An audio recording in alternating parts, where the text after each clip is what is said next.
அனைவருக்கும் வணக்கம். நம்ம கிராஃப்ட் ஆன்சர் சீரீஸ்ல டெய்லியும் 2 டிஸ்கிரிப்டிவ் கொஸ்டின்ஸ் வந்து பார்த்துட்டு இருக்கோம். ஸோ இன்னைக்கு என்ன கொஸ்டின் இருக்கு அப்படின்னு பார்த்தோம்னா, enhance the role of press in the Indian freedom movement அப்படின்னு சொல்லி கேட்டிருக்காங்க. இந்திய விடுதலை இயக்கத்தில் பத்திரிகைகளின் பங்கை மதிப்பிடுக அப்படின்னு சொல்லி கேட்டிருக்காங்க. ஓகேங்களா, எவாலுவேட் த ரோல் அப்படின்னு சொல்லி கேட்டிருக்காங்க. ஸோ நமக்கு ப்ரெஸ்ஸோட ரோல் எப்படி இருந்துச்சு அப்படிங்கிறதான் கேள்வி. சரிங்களா, ஸோ இந்தியாவை பொறுத்த வரைக்கும் நிறைய நியூஸ் பேப்பர்ஸ் இருந்துச்சு, நிறைய மேகசின்ஸ் இருந்துச்சு, நிறைய வெர்னாக்குலர் லாங்குவேஜஸில் மேகசின்ஸ் அப்படிங்கிறதெல்லாம் இருந்துச்சு. இது எல்லாமே பார்த்தோம்னா நமக்கு நேஷனலிஸ்ட் ஐடியாஸை வந்து ஸ்ப்ரெட் பண்ணுறதுக்கு ரொம்ப ஹெல்ப்ஃபுல்லாக இருந்துச்சு. நேஷனலிஸ்ட் ஐடியாஸ் மட்டும் இல்லாமல் பிரிட்டிஷோட பாலிசிஸ்க்கு அகெயின்ஸ்டாக பீப்புளோட ஒப்பீனியனை மொபைலைஸ் பண்ணுறதுல ரொம்பவே முக்கியமான ஒரு ரோலை ப்ளே பண்ணிச்சு. சரிங்களா, ஸோ அதை நம்ம இன்ட்ரடக்ஷனாக கொடுக்குறோம். என்ன மாதிரியான ரோல் அப்படின்னு பார்த்தோம்னா, spreading nationalist ideals. Like newspapers பார்த்தோம்னா நமக்கு ஹிந்து பேப்பர், கேசரி, பெங்கால் கெசட், பாம்பே சமாச்சார், இந்த மாதிரியான பத்திரிகைகள்லாம் பார்த்தோம்னா ஒரு தேசியவாதம் அப்படிங்கிற உணர்வை கொண்டு வரதுல ரொம்ப பெரிய ரோலை ப்ளே பண்ணியிருக்கும். சரிங்களா, அது மட்டும் இல்லை, nationalist ideas, nationalist sentiments, national லெவலில் மக்களுக்கு ஒரு அவேர்னஸை கிரியேட் பண்ணுறதுக்காக ரொம்ப ஒர்க் பண்ண பேப்பர்ஸ் இதெல்லாமே பார்த்தோம்னா நமக்கு பெங்கால் கெசட், பாம்பே சமாச்சார், இந்த மாதிரியான நியூஸ் பேப்பர்ஸ். என்ன மாதிரியான ஐடியாஸை ஸ்ப்ரெட் பண்ணுறாங்க அப்படின்னு பார்த்தோம்னா, ஸ்வதேசி அப்படிங்கிற ஐடியாவை ஸ்ப்ரெட் பண்ணுறாங்க, செல்ஃப் ரோல் அப்படிங்கிற ஒரு விஷயத்தை ஸ்ப்ரெட் பண்ணுறாங்க. ஸோ இந்த மாதிரியான மெசேஜஸ்லாம் பார்த்தோம்னா மக்கள் மத்தியில் ஒரு பொலிட்டிக்கல் அவேக்கனிங்கை வந்து உருவாக்குச்சு. சரிங்களா, அடுத்ததாக பார்த்தீங்க அப்படின்னா, exposing British policies and oppression.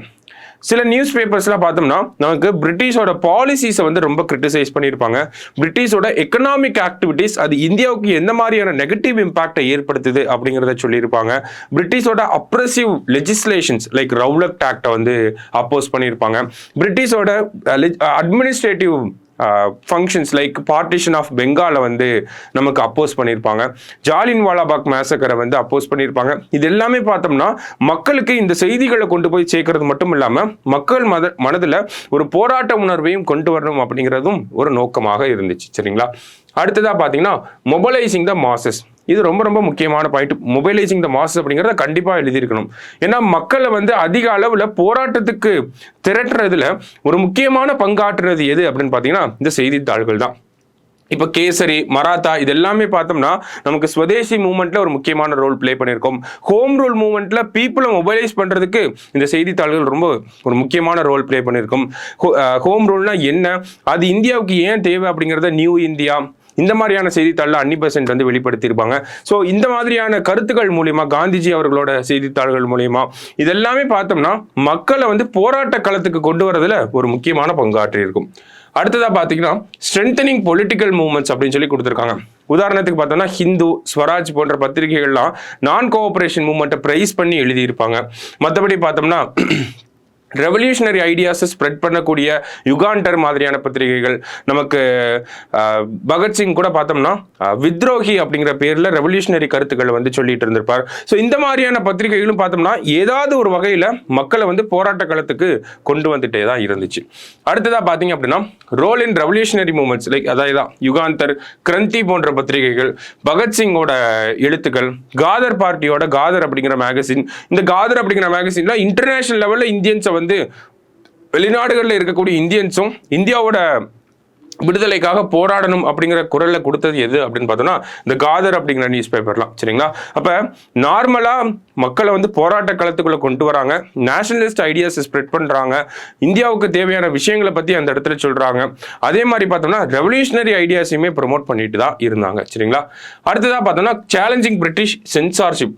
பிரிட்டிஷோட legislations like vernacular press ஆக்டாக இருக்கட்டும், இந்தியன் பிரஸ் ஆக்டாக இருக்கட்டும், இது எல்லாத்தையுமே வந்து ரொம்ப அப்போஸ் பண்ணி எழுதுனதுக்காக நிறைய தலைவர்களை வந்து கைது பண்ணியுமே வச்சிருந்திருப்பாங்க. சரிங்களா, அடுத்ததா பாத்தீங்க அப்படின்னா நமக்கு கனெக்டிங் இந்தியன்ஸ் அக்ராஸ் ரீஜன் அப்படின்னு சொல்லி கொடுத்துருக்காங்க. ஓகேங்களா, ஸோ இந்தியன் அக்ராஸ் ரீஜன் அப்படின்னு பார்க்குறப்ப நமக்கு வெர்னாக்குலர் கம்யூனிகேஷன் அப்படிங்கிறது ரொம்ப ரொம்ப முக்கியமான ஒரு ரோல் பிளே பண்ணுச்சு. ஓகேங்களா, ஸோ வெர்னாக்குலர் லாங்குவேஜஸில் வந்த நியூஸ் பேப்பர் எல்லாமே நமக்கு ரூரல் ரீஜனில் இருக்கக்கூடிய பீப்புள் வரைக்குமே எல்லாருக்குமே நேஷனல் லெவலில் என்ன மாதிரியான விஷயங்கள் நடக்குது அப்படிங்கிற பற்றின ஒரு அவேர்னஸை கிரியேட் பண்ணிக்கிட்டே தான் இருந்துச்சு. சரிங்களா, அடுத்ததாக பார்த்தீங்க அப்படின்னா இம்பாக்ட் ஆன் இன்டர்நேஷனல் அவேர்னஸ் அப்படின்னு சொல்லி கொடுத்துருக்காங்க.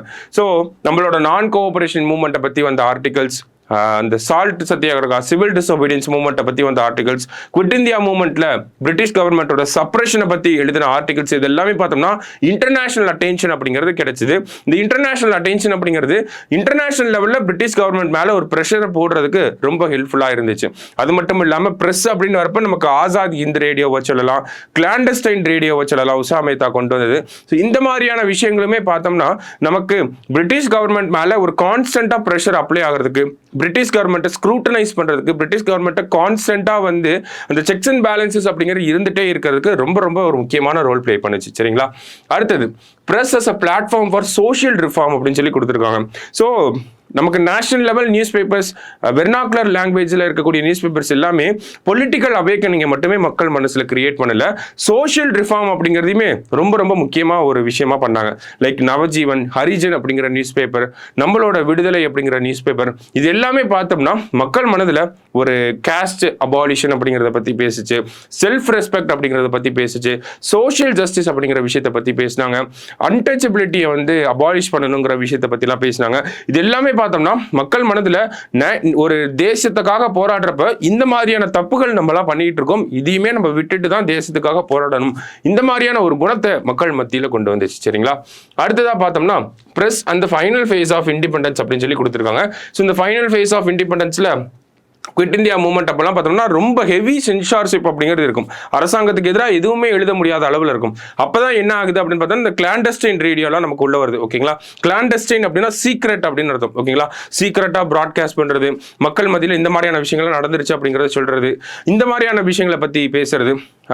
அந்த time last phase of independence movement அப்படின்னா கம்யூனல் வயலன்ஸ் அதிகமாக இருந்துச்சு. அப்போ கம்யூனல் ஹார்மோனியை ப்ரொமோட் பண்ற அளவில் நிறைய ஆர்டிகல்ஸ்லாம் வெளியே வந்திருக்கும். ஸோ இது எல்லாமே பார்த்தோம்னா நமக்கு பப்ளிக் அவேர்னஸை வந்து ஃபோக்கஸ் பண்ணி பப்ளிக்கை மொபைலைஸ் பண்ணி இந்தியாவோட இண்டிபெண்டன்ஸ்க்காக ஒர்க் பண்ண வைக்கணும் அப்படிங்கிறது தான் பெரிய நோக்கமாக இருந்துச்சு. ஸோ அதை நம்ம அப்படியே கன்க்ளூட் பண்ணி முடிச்சிடலாம். சரிங்களா?